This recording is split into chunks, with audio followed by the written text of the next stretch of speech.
Hello everyone, this is question number 7 of exercise 9.1. Question is, triangle ABC is right angled at A.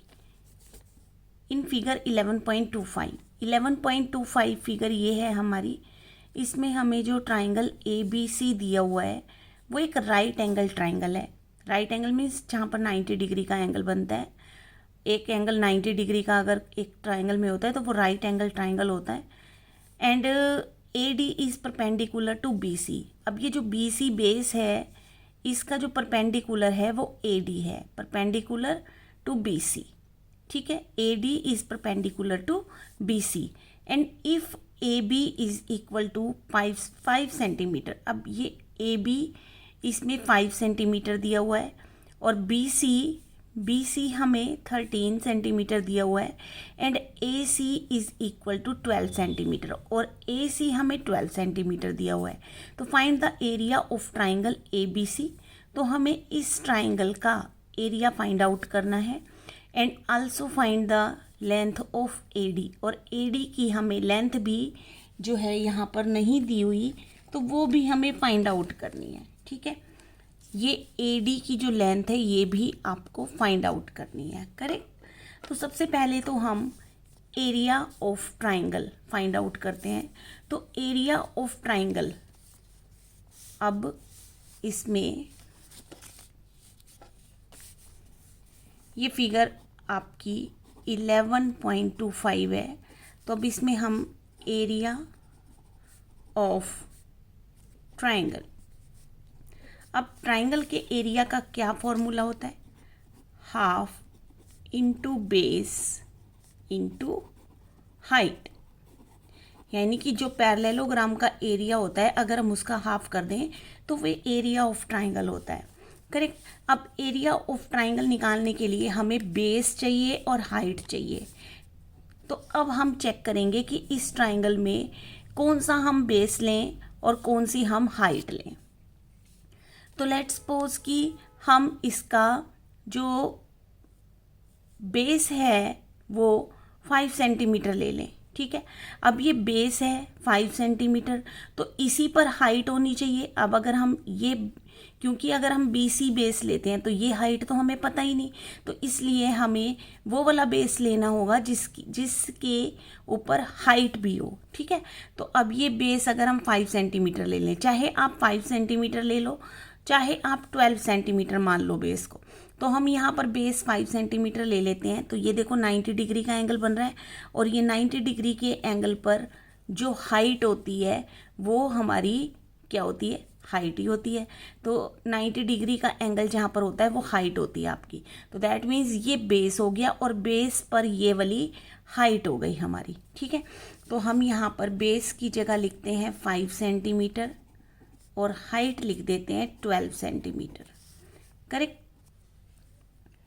अब अगर हम आगे solve करते हैं तो 2 6 जा 12, 6 से कट गया और यहाँ पर आ गया 5 6 जा 30 और सेंटीमीटर को सेंटीमीटर से मल्टीप्लाई करेंगे तो सेंटीमीटर स्क्वायर. तो एरिया ऑफ ट्राइंगल हमारे पास कितना आ गया? 13 सेंटीमीटर स्क्वायर. अब हमें इस ट्राइंगल का एरिया अगर फाइंड आउट हो गया है तो अब हम ये वाला बेस लेकर ये वाली हाइट जो हमारी AD है वो हम फाइंड आउट कर सकते हैं. कैसे? अब अगर हम यहाँ पर लिखते हैं कि half into therefore half into base into height is equal to area of triangle. Correct. अब यहाँ पर तो आया हाफ और अब हम ले लेते हैं बेस. बेस की जगह हम अब बेस कौन सा ले लेंगे? BC का. और हाइट ले लेंगे AD जो कि हमें फाइंड आउट करनी है. और एरिया हमने क्या फाइंड आउट कर दिया? 30 सेंटीमीटर स्क्वायर. तो late put the figures. BC, अब BC हमें कितना दिया हुआ है? BC हमें दिया हुआ है 13 सेंटीमीटर. तो हम BC के नीचे तो लिख देंगे 13 सेंटीमीटर. AD के नीचे AD, क्योंकि AD हमें फाइंड आउट करनी है, ये वाली हाइट हमें फाइंड आउट करनी है. और is equal to 30 centimetre square.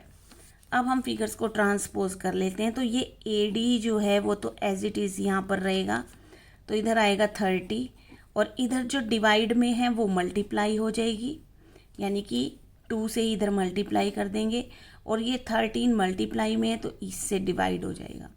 तो 32 सा आया 60/13 और अब यहाँ पर अगर हम चेक करें 30 सेंटीमीटर स्क्वायर था हमारे पास और ये सेंटीमीटर है, तो सेंटीमीटर से तो स्क्वायर कट गया और ये आ गया 60/13 सेंटीमीटर। अब चाहो तो आप इसे मिक्स्ड फ्रैक्शन में भी कन्वर्ट कर सकते हो। तो 60 को अगर हम 13 से डिवाइड कर दें तो 13 4 ज़ा 52 एंड 13 4 ज़ा 52 ही जाएगा इसके नीचे, तो 10 आ गया यहाँ पे 5, 10 में से 2 गए 8, तो ये हमारे पास क्या आंसर आ जाएगा 4। इसको हम 4/8/13 सेंटीमीटर ये भी लिख सकते हैं इसका आंसर। ठीक है, तो ये था हमारा इसकी फर्स्ट क्वेश्चन। अब इसकी फिगर 11.26 देखते हैं। ठीक है, अब इसमें हमें ये एक ट्राइंगल जो है वो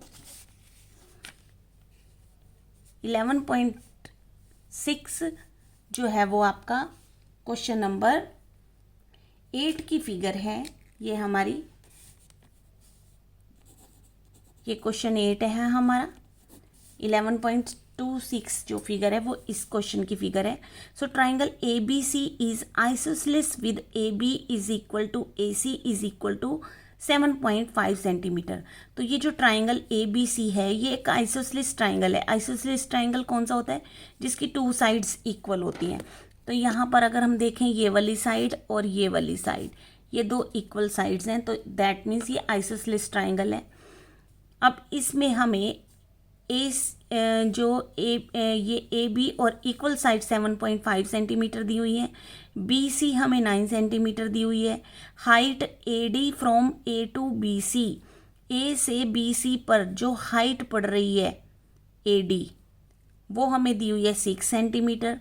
find the area of triangle ABC। तो इस ट्राइंगल का हमें एरिया फाइंड आउट करना है। एक क्वेश्चन तो ये है and second one, what will be the height from C to AB। अब C से जो ये AB पर हाइट पड़ रही है ये हमें फाइंड आउट करनी है। ये वाली हाइट तो हमें दी हुई है, ये वाली हाइट हमें जो है वो फाइंड आउट करनी है। करेक्ट। तो सबसे पहले तो हम ये देखेंगे कि कौन सा बेस और कौन सी हाइट, उस बेस पर हाइट हमें दी हुई है। तो ये बेस दिया हुआ है और इस पर ये वाली हाइट भी गिवन है, तो इससे तो हम निकालेंगे इस ट्राइंगल का एरिया। तो first of all we will write area of triangle ABC। क्या फॉर्मूला होगा? Half multiply base multiply height. अब यहाँ पर हाफ और बेस हम ले रहे हैं BC और उस पर जो हाइट है वो है हमारी AD। करेक्ट। बस put the figures now. BC कितनी है? 9 सेंटीमीटर और AD है 6 सेंटीमीटर। तो जो फिगर्स कट रही हैं काट देंगे। तो 9 3 ज़ा आया 27 और सेंटीमीटर से सेंटीमीटर को मल्टीप्लाई किया तो सेंटीमीटर स्क्वायर। अब हमारे पास ये एरिया आ गया। अब जब हमारे पास इस क्वेश्चन में ट्राइंगल का एरिया आ गया तो अब हमें ये वाली हाइट फाइंड आउट करनी है और ये वाली हाइट कौन से बेस पर है? AB पर। यानी AB बेस तो दिया हुआ है लेकिन हाइट हमें फाइंड आउट करनी है और एरिया हमें फाइंड आउट हो ही चुका है इसका। ठीक है, तो that means therefore half into base into height is equal to क्या हो जाएगा? Area of triangle. ठीक है, अब यहाँ पर आया हाफ। अब की बार हम बेस कौन सा ले रहे हैं? AB और हाइट EC हमें फाइंड आउट करनी है और area as we know 27 centimetre square. Now half अब ए बी गिवन है आपको 7.5 सेंटीमीटर और ई सी तो गिवन ही नहीं है, तो फाइंड आउट करनी है। तो ये आया हमारे पास। अब हमने करनी है फिगर्स को ट्रांसपोज। तो यहाँ पे 27, इधर जो भी डिवाइड में है वो इधर आके मल्टीप्लाई हो जाएंगी। तो 1/2 डिवाइड में है तो यहाँ पे मल्टीप्लाई हो गया, और जो ये मल्टीप्लाई में है इससे कर देंगे इसे डिवाइड। करेक्ट। तो दैट मीन्स अब हम इस डेसिमल को भी सॉल्व कर लेते हैं। तो 27 ये तो है सेंटीमीटर स्क्वायर इंटू 2 अपॉन, अब ये 7.5 है तो यहाँ पे तो आया 75, और इसका डेसिमल हटा देंगे तो ऊपर आ जाएगा 10। करेक्ट। और ये क्या है हमारे पास, सेंटीमीटर से। ठीक है, तो सेंटीमीटर से तो स्क्वायर कट हो जाएगा। अब इसे काट देते हैं, अगर ये फिगर्स कट रही हैं तो 5 2 ज़ा 10 एंड 5 1 ज़ा 5 एंड 5 5 ज़ा 25, 15 से कट गया ये। अब ये दोनों भी 3 के टेबल से जो है वो कट रहे हैं। 3 9 ज़ा 27 एंड 3 5 ज़ा 15। ओके, तो अब ये फिगर्स जो हैं और आगे नहीं कटेंगी, बस अब इसको मल्टीप्लाई कर देते हैं। 9 2 ज़ा 18, 18 2 ज़ा 36 अपॉन 5, और ये आया सेंटीमीटर। अब इसका डेसिमल अगर सॉल्व कर दें तो क्या करेंगे, 36 को 5 से डिवाइड कर देंगे। 5 7 ज़ा 35 एंड 6 में से 5 गए 1, तो पॉइंट लगा के एक जीरो लगा लेते हैं। अब क्योंकि हम पॉइंट के बाद वाली जीरो उतार रहे हैं तो यहाँ पे पॉइंट आ जाएगा, एंड 5 2 ज़ा 10, तो ये 7.2 सेंटीमीटर होगा, जो ये क्या होगी हमारी EC।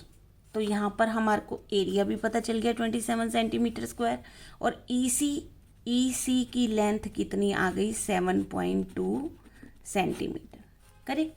So this was your question number 7 and 8। मिलते हैं फिर नेक्स्ट वीडियो में। Thanks for watching.